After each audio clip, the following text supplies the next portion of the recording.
Hello, my name is Lily and welcome back to my channel and welcome to my reading vlog for The Final Offer by Lauren Asher.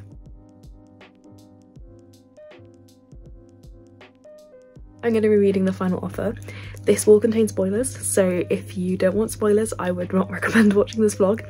But this is the third book in the Dreamland Billionaires series. So in this series, the owner of Dreamland, which is kind of fantasy Disneyland, has passed away, and he has left in his will conditions for each of his grandsons to complete, like tasking them to complete to inherit their part of his shares, and also usually something else.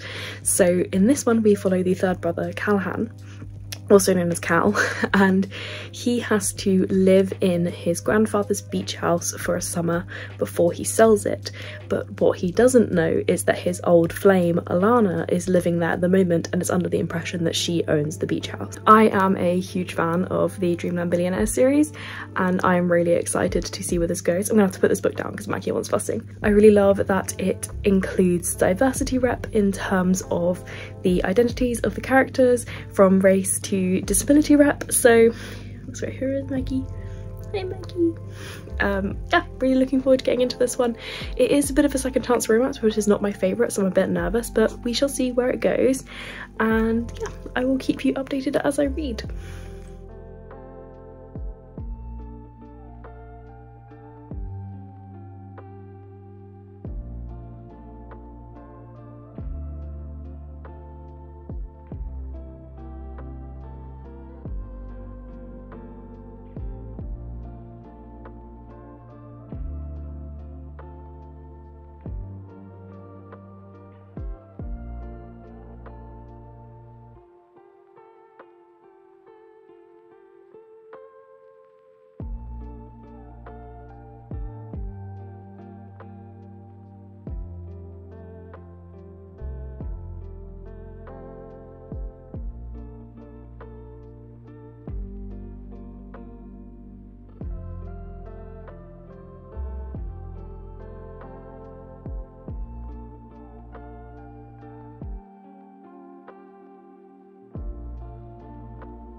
Okay, so I have reached the first 100-page check mark, which is chapter 11 in Final Offer. So let me try not to drop the book and lose my bookmark. I thought I would do my first check-in and talk about how it's going. So spoilers from here on out. So the first 100 pages is very much a setup for the rest of the book. We have been told what the will requirements are for Cal. His grandfather's condition for him is that he must go to the lake house, spend a summer there and sell it. But what he doesn't find out until he gets there is that he actually only owns 50% of the lake house, and that his ex-lover, ex-girlfriend, Lana, owns the other half, and he has to sell the whole thing.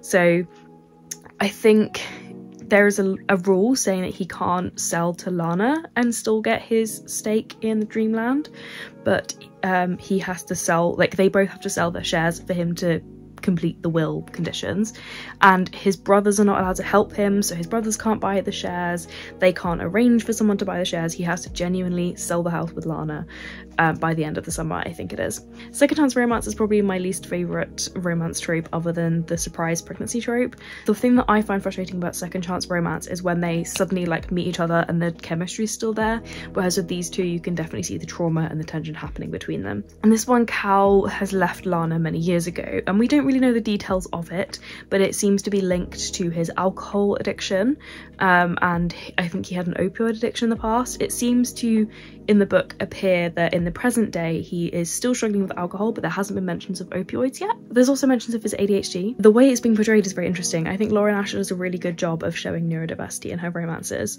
so that I've liked. The alcoholism depiction is painful to read. Like, it's really hard reading from the perspective of the person who was addicted, so whenever we are in Cal's perspective, my heart breaks for him, because seeing his thought processes is just so sad. I can't speak to whether it's accurate, but given Lauren Asher's previous depictions, I would hope so. She seems to be pretty good at researching these things. So yeah, it is sad. It's really breaking my heart so far. I love Cal.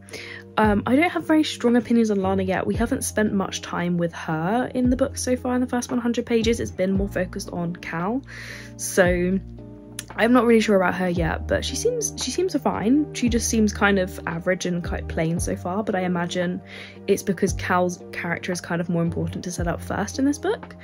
I'm also intrigued to see where her daughter is going to come into this, because when there is a child involved in these books, it tends to be quite fun. So hopefully she's going to be a sweet sort of like comic relief character in the book, but we'll see. Definitely interested to see where it's going. I'm not sold on the romance yet, but it is the chunkiest of the fine print books, or the Dreamland Billionaire series. So I think there's going to be a lot more character development in this book than previously, because, like, you know, like, it's not like he can solve his addiction really quickly. And it seems very key to me in this book that his addiction is very central to why their relationship fell apart. So it's going to be very key to them getting back together, but it's not something that's going to be a quick fix, which is why I think this book is chunkier. I imagine there's going to be some element of therapy or rehab that he's going to have to do in order to win. I don't know if you can hear Maggie purring, but enjoy that if you can. I don't know if that's something he's going to have to do to be able to win Lana back, is to prove that he is trying to work on his addiction, but we'll see. I think that's all the thoughts I have so far. I've only read the first 100 pages, but I'm gonna go and continue, and I will update you at the next 100.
Okay, so I have reached page 200 of Final Offer, which is the end of chapter 20.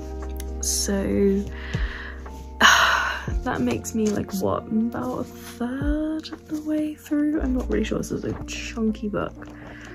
Yeah, about a third of the way through. Just over a third. I like it. I was a bit worried because second chance romance, but Lauren Asher has a talent, and one of those talents is writing second chance romances in a way that sells it to me. So how to explain?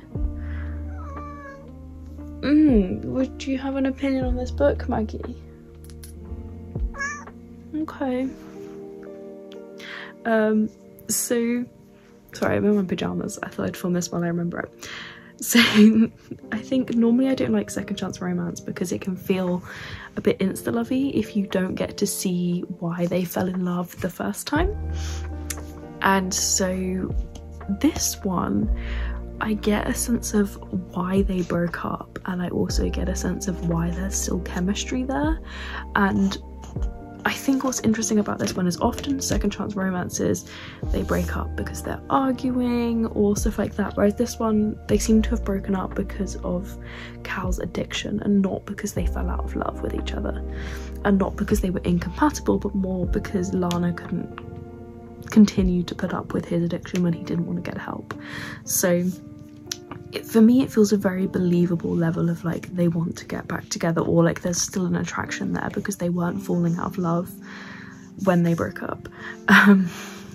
Cal is really the one that I love. Can you not knock the tripod over, please? Thanks.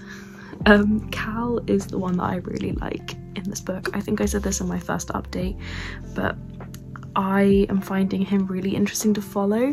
We haven't had much more ADHD rep or content, but there is a lot more consideration of the alcoholism in this section, so we're starting to see him battling it, trying to get past it.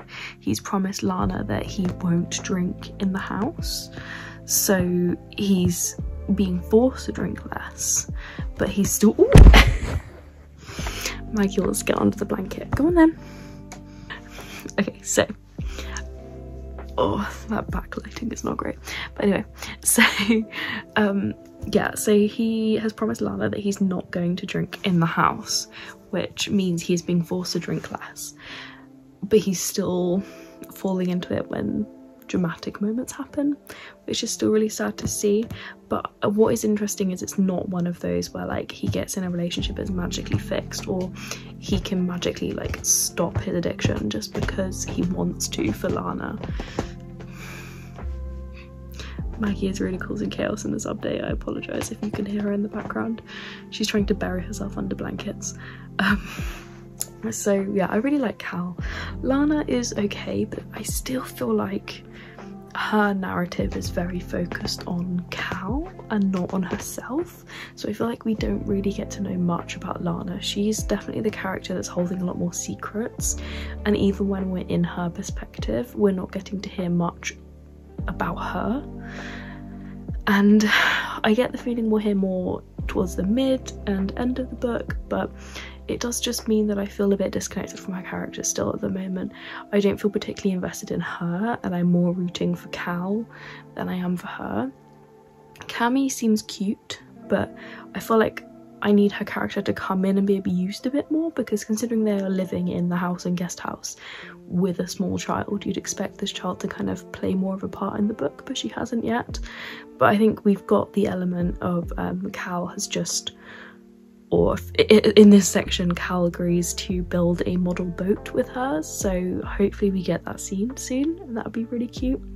You may have seen me reacting towards the end there, and that is because Cal and Lana had their first kiss, and I really liked it because you could see how it happened kind of organically. Cal's flirting, but not too seriously, but then the moment happens and they kiss, and you almost think they're gonna get together and go for it properly, and Cammy interrupts them, and it was really good. It was a really good scene. I was fully believing in it. I really thought they were going to go all the way, or something was going to happen. So she's definitely writing the chemistry in a good way. So I really do believe in this romance. I really enjoy it. I feel like they do actually have chemistry, and we're starting to get a couple of like flashback scenes here and there that explain a bit more of their history, which is really interesting, and it's definitely helping to build up that sense of why they were together and why they had to break up. but also why they could get back together again.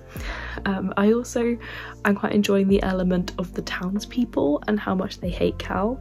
So it's very much a small town that this lake house is in, and they definitely are siding with Lana here, rightfully so it sounds, and their fierce protectiveness of Lana and their determinedness to make sure that Cal has to win her back and has to win the town back is very sweet.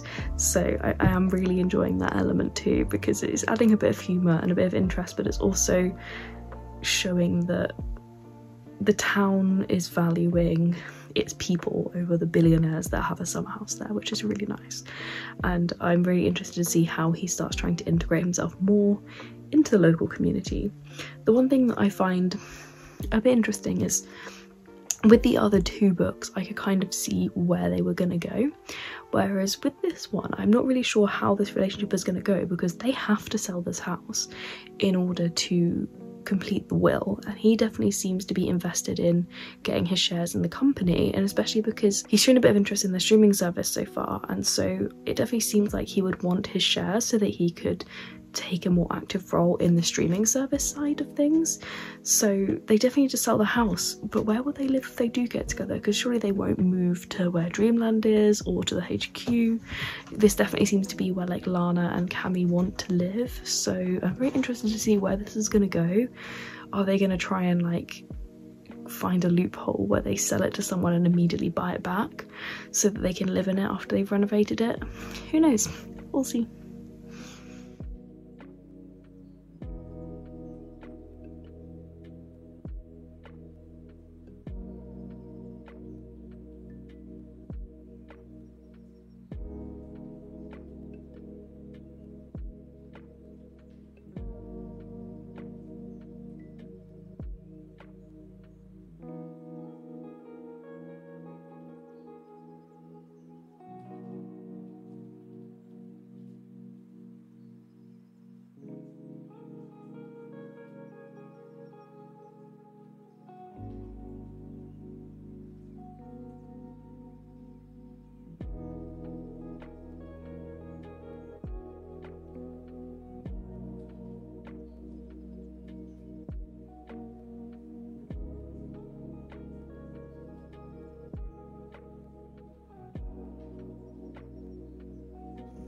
Okay, so I've made it to page 300 of Final Offer.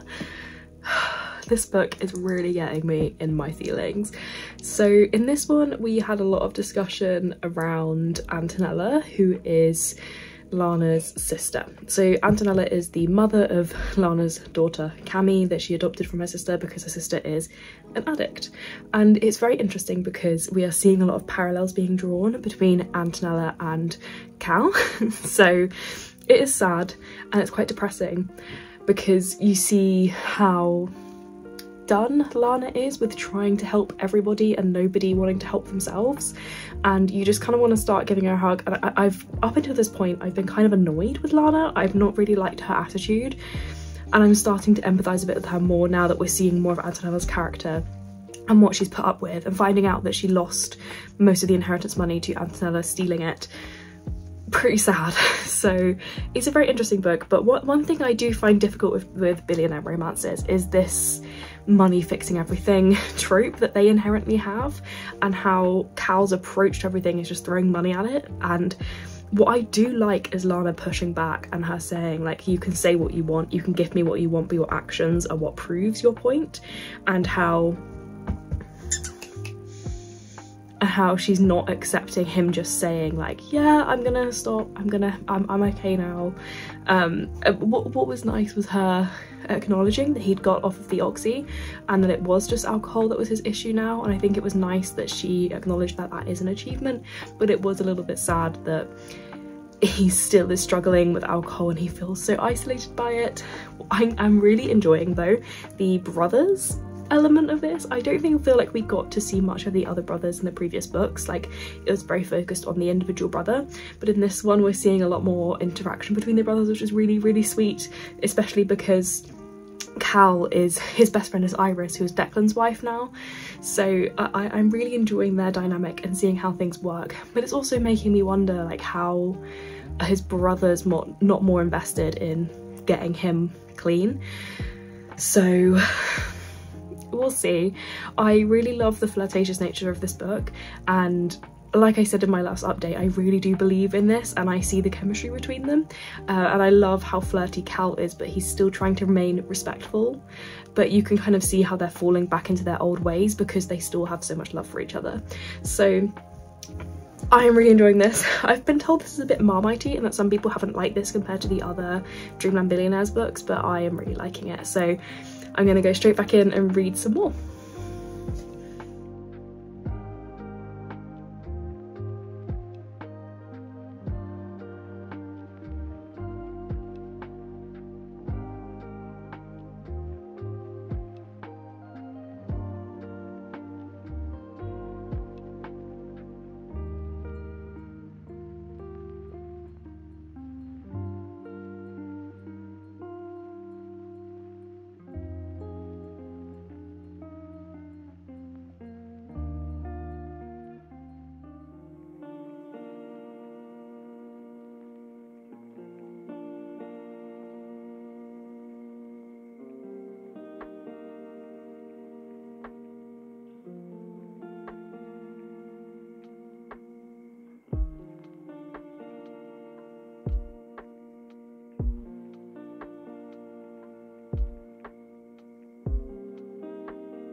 Okay, so I'm now at page 400 and this is going so good. So in this chunk we had 2 sex scenes, I think 2, maybe 3. So we had their first scene, and this is, I think, the first time I've read Laura and Asher where they are a bit not as vanilla. So Cal's definitely like taking charge and they're both trying to like boss each other around in the bedroom, and they're a little bit rough. So that was new for me from Laura and Asher. I don't think I've read another one of hers but they do that. But I really liked how their fieriness comes across even in the bedroom, and I thought it was well written. I love they both want to make sure the other is having a good time, and there's a priority on Lana having a good time as well. It's not all about Cal. So very good sex scenes, thank you Laura and Asher. But also there's just so many cute moments with Cammy in this section. So we had Cammy saying to Cal for her birthday wish that she wanted him to be her new daddy, and that was so cute. Oh, that was so adorable. And now they're in Dreamland for her birthday and he's going all out, and honestly, can I have a billionaire stepdad who takes me to Disneyland and lets me buy whatever I want and pays for everything? That would be amazing. But I just love them, and him and Cammy are so cute. But I also like how we finally got to a section where he's becoming really dedicated to getting sober, and Lana is saying to him like, look, if you get sober we can be together. I thought it was quite interesting of his grandfather to make it a condition that if he approaches the lawyer to say that he wants to get sober, that the will changes, and that he is then given an option that if he goes to AA he can kind of void parts of the will and make it easier to get his inheritance. So I think that was really good, because it is definitely a thing that if someone's going to be going to rehab or to AA, they need to want it and not be forced. That's the best way for someone to get better. And I think it's really good that he's done that way. So I think it's very interesting to see how that's going to go with him going to AA, and I think it was nice that Wyatt opened up about his experiences and offered to be his sponsor. I'm really hoping that goes well. I am so worried though, are we gonna get a third act breakup? I hope we're not in this book, because what I would really like to see is just more of a progression of him trying to get sober and them getting together that way.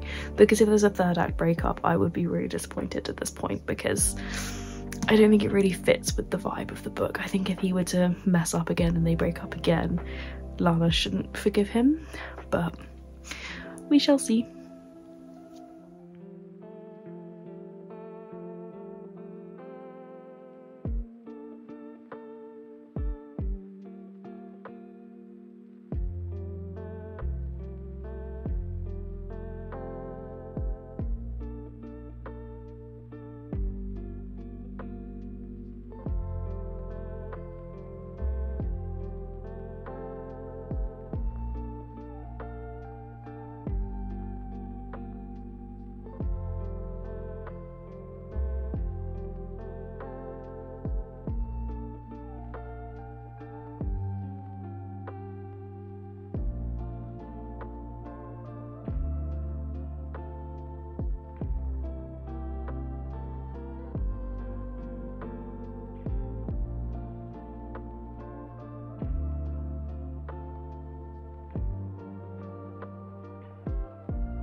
So we had the third act breakup, kind of.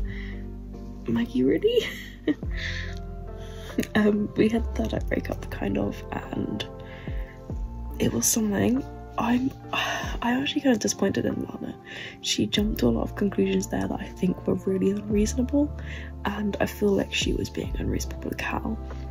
And I really feel for him, but then I think also part of the problem is when we've not really been given a ton of background in detail of what actually happened with them back in the day. So I think I don't have enough sympathy for Lana because I don't have enough context. But besides that, I love Cal still. He's probably my favourite of the Dreamland Billionaire brothers. I think he's really sweet, and him with Cammy was adorable. All of the stuff he did for them at Dreamland was amazing, and I love him so much. I also really am enjoying seeing Iris, Zara and Lana interacting. They seem just so sweet together. What else? I like that Rowan is trying to bring Lana in to help work with the bakery side of things, and he's offering her a job. It seems awfully convenient. Like, these Dreamland Billionaire books that have a lot of awful convenience in them, but still it is quite sweet, and she gets to then pursue her dream. I hope we get more of her, like, pursuing that dream outside of just working for Dreamland, because I think it'd be a bit disappointing if she just becomes like a Dreamland employee and doesn't do this exploring the world thing that she wants to do. But I have full faith that Cal is going to do well in rehab. Also, it is so obvious that Iris is pregnant, and if she is pregnant, then that means they will have completed the will, and I'm guessing she kind of has to be pregnant in this book, and they have to complete the will in this book because this is the final book in the trilogy. And it'd be a bit rubbish really if they ended it with, well, everyone's kind of completed it except, you know, Iris and Declan haven't had their baby yet. So we shall see, we shall see.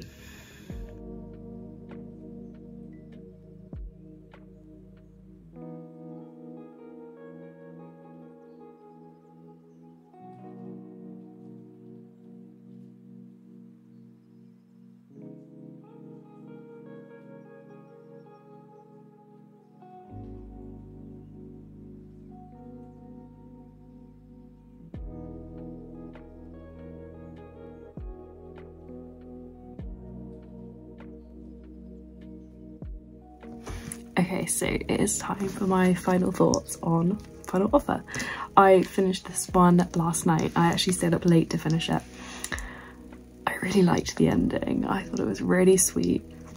I especially appreciated the fact that we got a full epilogue. We got an epilogue with Lana and Cal, and then we got an epilogue with all of the brothers after they have got their inheritance, and it was so lovely. I did also like seeing their father, and what I really appreciated was the fact that they kind of made it clear that whilst being an alcoholic was making Cal be a bad person, it wasn't the reason why their dad was a bad person. So he loses his inheritance, and I thought that was a good ending. I thought that was a satisfying ending because there was no time for him to redeem himself in this series. There's been no effort for him to redeem himself in this series, and I would have been really disappointed if he just kind of magically was nice at the end. So I think she dealt with the dad really well.